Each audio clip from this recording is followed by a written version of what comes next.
Hi, I'm Dr. Robert Perkins, the Acting Dean of the College of Certified Psychophysiologists.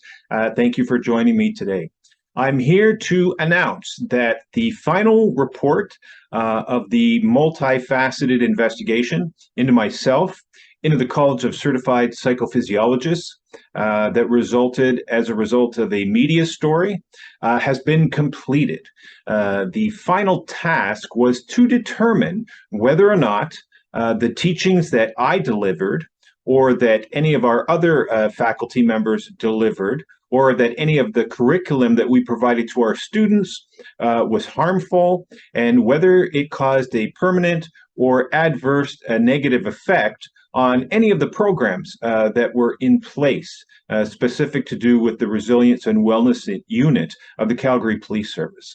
And I'm pleased to report that this report was started in January of 2023. It was finished in May.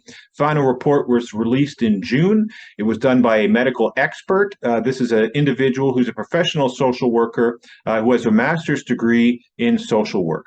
And the first findings that he made, and I'm reading verbatim, I am able to state the following with a reasonable degree of medical certainty and on a balance of probabilities. Number one, despite difficulties encountered and the distress it may have caused, I did not find evidence to suggest the educational interventions delivered by Robert L. Perkins and the College of Certified Psychophysiologists resulted in a permanent and or adverse impact on existing programs within the Calgary Police Service. What does that mean? Well, it means exactly what we said, that the things that we taught did not have an adverse impact on the programs that were already in place with the Calgary Police Service. A couple of important things to understand here is that there seems to be this misinformation. First of all, that I was hired by the Calgary Police Service. I was not. I was not hired. I was not paid. The second thing is that, I had provided my resume and that I had provided all of these things to get them to hire me. That's not true. In fact, there's not one single document that actually has my signature on it. It was an arm's length relationship between the college and between people that were taking courses with the college. Now, individuals that enrolled in both the degree programs as well as the certificate in police mental wellness. And I will point out that in this report, they keep referring it as a certificate in police mental health. We don't offer mental health programs. We offer mental wellness. So in that certificate program, there are multiple courses within that. I taught two. I taught critical incident stress debriefing and understanding the police subculture. So I was only a facilitator of two of the 8 or 9 courses I believe are part of that certificate program. Those in the degree program, there was a lot more courses. So the report says nothing that we taught them had an adverse or permanent effect or negatively impacted the programs that already had. Prior to them sort of coming to us. So what is very strange, though, in this 16-page report, and understand this, during the investigation, what they did is they looked at our curriculum, they looked at interactions and emails between students, the school, their advisors, their teaching assistants. So they looked at that. Then they interviewed our students individually. They interviewed them as a group. And then they also interviewed people that were part of the Resiliency and Wellness Unit that weren't necessarily students. So all of those people were taken into consideration and no harm was found. However, they did identify some harm that was caused, and that was in the area of moral injury. Moral injury that was caused because of the media articles and the subsequent investigations into our relationship and into the curriculum and into them being students. It was that in itself that caused a moral injury where they felt a lack of trust now from the individuals and a lack of support. So there you have it. So what is very interesting in this 16-page report is after addressing the fact that there was no adverse permanent harm done to their programs, they went on the subject of religious neutrality and chaplain programs. Now, this is very interesting because I have never had any sort of relationship with the Calgary Police Service with anything to do with chaplaincy. It's not rocket science for someone to know that I'm involved in chaplaincy. I'm a police chaplain. I've been a police chaplain for almost 20 years. I teach police chaplain certification specific to the area of law enforcement. I taught for the state of California. I was the only instructor in the state of California for 4 years. So yes, I've written a book, a textbook on police chaplaincy. So yes, I am associated with chaplaincy. The school is not, nor was any of the education that was provided to these students have anything to do with chaplaincy. In fact, the only time the word chaplain was ever mentioned was in a list of resources alongside many other secular resources such as psychologists, peer supports, things of this nature, of people that have been exposed to trauma. A chaplain was listed there, but that is the extent of it. So there was nothing taught in the curriculum that any of these students would have heard that had anything to do with chaplaincy, anything to do with religion.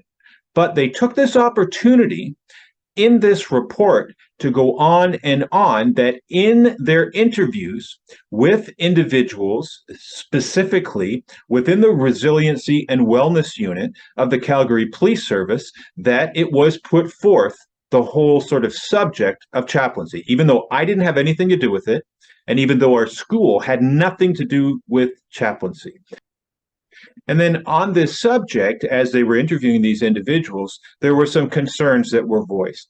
Concerns that said, well, we don't see the role of a chaplain being religiously neutral.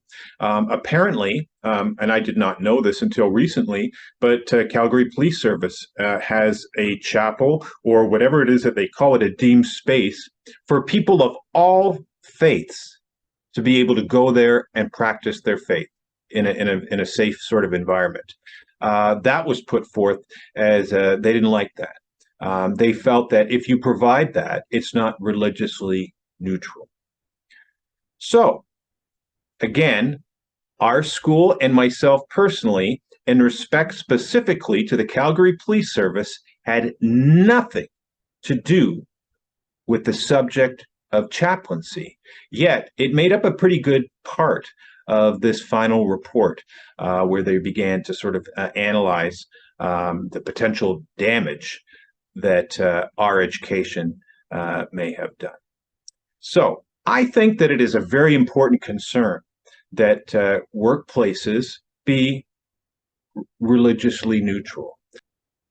Now, I'm going to tell you something that you might not expect me in saying, and that is that I am also of the belief that the workplace should be religiously neutral. Why would a chaplain say that? Well, because you have a very diverse group of individuals within our country, within Canada, within the United States, and each workplace has a very diverse group of individuals.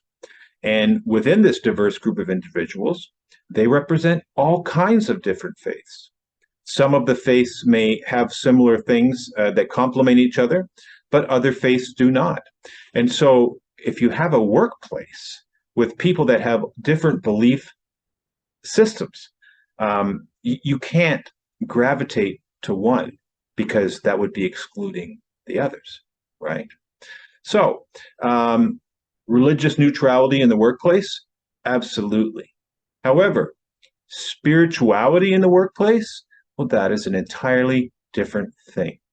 Because when you look at health of human beings, we have physical health, we have social health, we have mental health, and yes, we have spiritual health. Spirituality is not implicitly religious beliefs. Spirituality is that belief that there's something bigger than us in our own sort of reality, whatever that might be. We are multidimensional people. We have within us a physical body, a mental body, a social body, a spiritual body. Yes, we do. I am not trying to peddle my belief system to anyone. But what I am saying is this is the way that humans are. And in a most recent article, actually in Inc. magazine, it was pointed out that some of the most successful leaders, secular leaders within the business world, when they embrace, okay, our physical health of our employees is important, social health is important, mental health is important, and that last facet that gets overlooked, the spiritual health, whatever your belief system is, if we're able to provide that, we are going to have a much more dynamic and efficient workforce. So, to recap, that report found us clear of causing any permanent or adverse harm to the practices that were being used within the resiliency and wellness unit of Calgary Police Service. But what also came out of that report is the whole subject of religious neutrality, which was only brought there in the report because more than one member of our faculty is a police chief.